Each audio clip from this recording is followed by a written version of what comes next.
Doug, today was an arpeggio inside the changes kind of day. We started with that fun progression from The Men I Trust that went A major 7, G sharp minor 7, C sharp major 7 to E major 7. And then a repeat with a different ending, D major 7 to B7. And most of that can just be played over across the changes with E major pentatonic.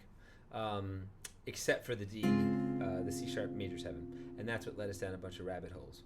So the first rabbit hole was to look at the scale, the major pentatonic in E, and realize that we need a sharp 1 and a sharp 5. So you can, or just, or with the fifth, same thing. Those are the two barred notes in that chord. So you can. Those kind of things are nice. But then we started thinking about arpeggios instead, which are probably the best way to do it. And we looked at this E and this C sharp. And I had you doing this G sharp to G sharp on both of them.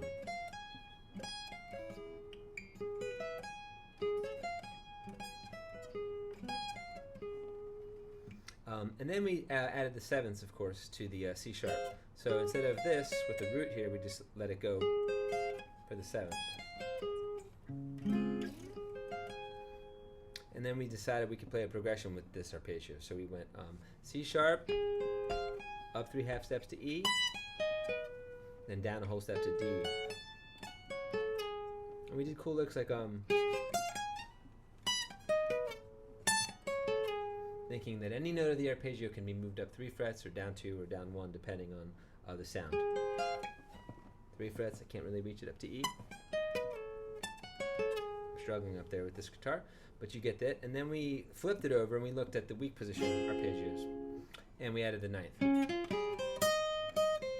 And I pointed out that the root, the seventh below the root is great. And then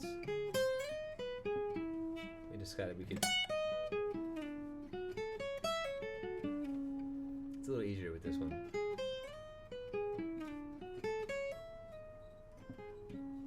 Find some clever ways to slide between those arpeggios. And then we just switched tonalities to dominant and minor 7th. So, or minor 9. I mean dominant 9. So here's your C sharp 9. We talk about ways to enliven it, the first being the minor 3rd. So it's.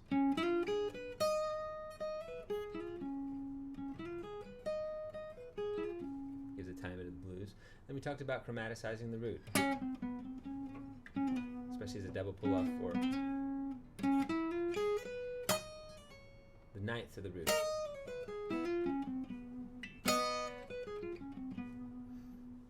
Then we talked about the 5th of the 7th. And the triple pull off. We stretch the first note.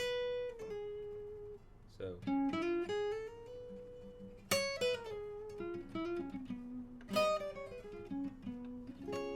And then we talked about a minor 9, which only difference is the minor 3rd.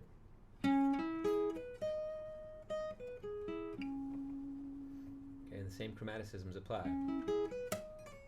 You can even do the 5th though. At one point you were going, really kind of milking those. And move those just like we did between a couple relevant spots. In our case we were doing C sharp to E to D, but you could have fun and just do 2 chords half a step apart, 2 chords a whole step apart. That's probably the easiest way, and record yourself and just noodle between them. Have fun, dude.